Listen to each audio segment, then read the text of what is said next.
Hi friends, welcome to my channel. నేను మీ రాజు. ఈరోజు మా కులగురువు అయిన శ్రీ పోతులూరి వీరబ్రహ్మేంద్ర స్వామి గారు వీర వసంతరాయలుగా వచ్చేటప్పుడు ఈ భూమి మీద మనం ఉన్నటువంటి ఈ భూమి మీద ఎలాంటి విచిత్రమైన సంఘటనలు జరుగుతాయన్న విషయాన్ని ఈ వీడియోలో చూపిస్తున్నాను. ఈ వీడియో చాలా ఇంట్రెస్టింగ్గా ఉంటుంది. స్కిప్ చేయకుండా పూర్తిగా చూడండి. అలాగే ఈ వీడియో మీకు నచ్చితే మీ ఫ్రెండ్స్ అండ్ ఫ్యామిలీస్కు షేర్ చేయండి. అలాగే ఈ వీడియోను లైక్ చేయండి. పక్కనే ఉన్న బెల్ సింబల్ని యాక్టివేట్ చేసుకుంటే నేను చేస్తున్న లేటెస్ట్ వీడియోలు మీకు అప్డేట్ నోటిఫికేషన్ లాగా వస్తూ ఉంటాయి. అలాగే నేను ప్రారంభించిన సనాతన్ ఛానల్ను మీరు సబ్స్క్రైబ్ చేసుకొని నేను చేస్తున్న లేటెస్ట్ వీడియోలను పొందండి.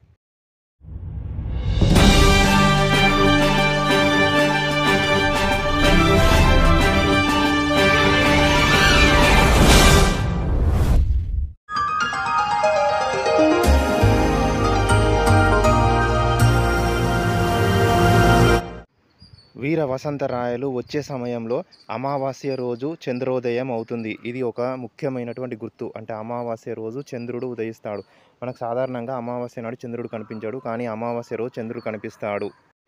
నెత్తురు వాన కురుస్తుంది అంటే ఇక్కడ ఒక ముఖ్యమైన విషయం గుర్తుపెట్టుకోవాలి. నెత్తురు వాన కురుస్తుంది అంటే ఆకాశం నుంచి రక్తము కురుస్తుంది అని అర్థం కాదు. ఇక్కడ ఒక ముఖ్యమైన విషయము, ఎరుపు రంగులో ఉన్నటువంటి వర్షం కురుస్తుంది అంటే వాతావరణంలో కొన్ని మార్పుల కారణంగా, వాతావరణ కాలుష్య కారణంగా, వాతావరణంలో ఉన్నటువంటి ఈ ప్రభావం కారణంగా వర్షం నీళ్ళు ఎరుపు రంగులో కురుస్తూ ఉంటాయి. దాన్ని నెత్తురు వాన అనే అర్థమయ్యే విధంగా చెప్పారు.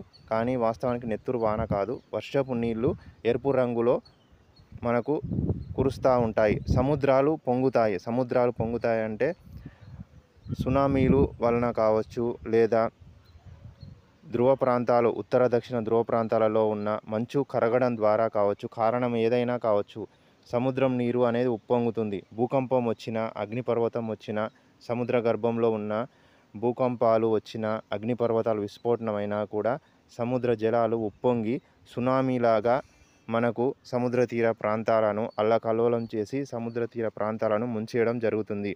అలాగే ఆకాశాన గుబుళ్ళు అని ధ్వని వినిపిస్తుంది. అంటే దీని అర్థం ఏంటంటే ఆకాశంలో పెద్ద శబ్దాలు వినిపిస్తాయి. దీనిని అర్థం చేసుకోవాలంటే ఆకాశంలో పెద్ద శబ్దాలు వినిపిస్తాయంటే పెద్ద బాంబులు పేలుతాయని మనము అర్థం చేసుకోవాల్సి ఉంటుంది.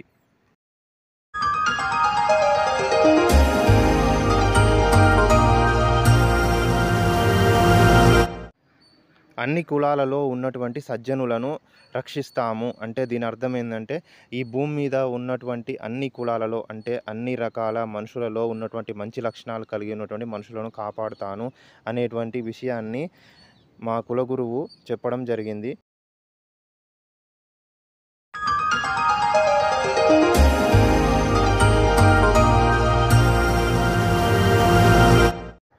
నిశలందు భూమి కదులుతుంది అంటే ఇక్కడ అర్థము నిశ అంటే రాత్రి సమయంలో భూమి కదులుతుంది అంటే రాత్రి సమయంలో భూకంపాలు వస్తాయి.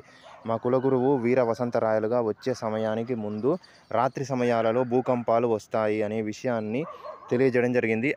అలాగే గ్రామాంతరాలలో పట్టణాలలో లక్ష్మీదేవి ఏడుస్తుంది అంటే గ్రామాలలో పట్టణాలలో ఉన్నటువంటి లక్ష్మీదేవత బాధతోని ఏడుస్తుంది అంటే కన్నీరుతోని తను ఏడుస్తూ ఉంటుంది అనే విషయాన్ని తెలియజేయడం జరిగింది. అలాగే మా కులగురువు చాలా విషయాలను తను రాసినటువంటి శ్రీ పోతులూరి వీరబ్రహ్మేంద్ర స్వామి జీవిత చరిత్ర, కాలజ్ఞానము, ఆత్మబోధ అనే గ్రంథంలో వివరించడం జరిగింది. ఈ వీడియో చూస్తున్న ప్రేక్షకులు మీరు మా కులగురువు రాసినటువంటి ఈ కాలజ్ఞానము, ఆత్మబోధ పుస్తకాన్ని చదివితే మీకు ఎన్నో విషయాలు తెలుస్తూ ఉంటాయి. అలాగే మా కులగురువు తను ఒక ప్రమాద సంఘటన జరిగినప్పుడు ఆ ప్రమాద సంఘటన ఎప్పుడు జరుగుతుంది అని తెలుసుకోవడానికి ఒక గుర్తును కూడా చెప్పడం జరిగింది. ఆకాశంలో జరిగే కొన్ని మార్పులు కావచ్చు, భూమి మీద కొన్ని సంఘటనలు, వింతైన సంఘటనలు కావచ్చు, ఈ విధంగా చెప్పడం జరిగింది. అందుకే మా కులగురువు రాసినటువంటి శ్రీ పోతులూరి వీరబ్రహ్మేంద్ర స్వామి జీవిత చరిత్ర, కాలజ్ఞానము, హితబోధ, ఆత్మబోధ చాలా ముఖ్యమైనది. ఇందులో ఎన్నో మంచి విషయాలు ఉన్నాయి. దీన్ని తెలుసుకుంటే మనకు భవిష్యత్తులో వచ్చేటువంటి ప్రమాదాలను తప్పించుకోవచ్చు. వీడియో నచ్చితే లైక్ చేసి షేర్ చేసి మన సనాతన ఛానల్ సబ్స్క్రైబ్ చేయండి.